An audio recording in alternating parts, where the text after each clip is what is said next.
ગઈકાલે પ્રગતિ હોસ્પિટલ, જે મારી હોસ્પિટલ છે, એની બહાર રસ્તા ઉપર ફાયરિંગનો દુઃખદ બનાવ બન્યો હતો.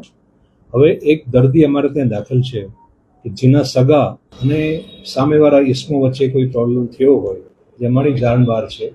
તો હોસ્પિટલની પ્રિમાઇસીસની બહાર અને એ લોકો દર્દીના સગા અને એમને જે કંઈ જેની સાથે અદાવત હોય કે બીજું કોઈ કારણ હોય, એ કારણોસર ફાયરિંગ થયું હતું. અને અમારી હોસ્પિટલમાં ફાયરિંગ થયું હોય કે અમારી સાથે આ વસ્તુને કોઈ લેવા દેવા છે નહીં, કેમ કે હોસ્પિટલની બહાર છે અને દર્દી અમારે ત્યાં જે એડમિટ છે અત્યારે એકદમ સરસ છે, એને કોઈ પ્રોબ્લેમ નથી. અને આ જે બનાવ છે એ બનવા જોગ છે. જસ્ટ અમારી હોસ્પિટલની પાસે બન્યો છે, એટલે અમે આ બનાવને વાત કરીશું.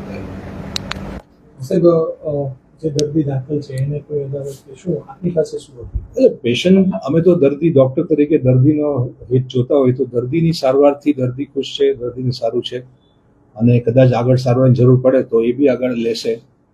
પણ એના દર્દીના સગા અને એના કોઈ બીજા કોઈ અદાવત હોય એમાં અમારું તો કોઈ, અમારી જાણ બહાર હોય, અમને એનો કોઈ આઈડિયા પણ ના હોય. એટલે અમે આ વસ્તુ વિશે કંઈ જાણતા નથી. અને અમારી હોસ્પિટલ કે મારે કે કોઈ પણ સ્ટાફ ડૉક્ટરને આ બનાવ સાથે કોઈ પણ જાતના લેવા દેવા છે નહીં.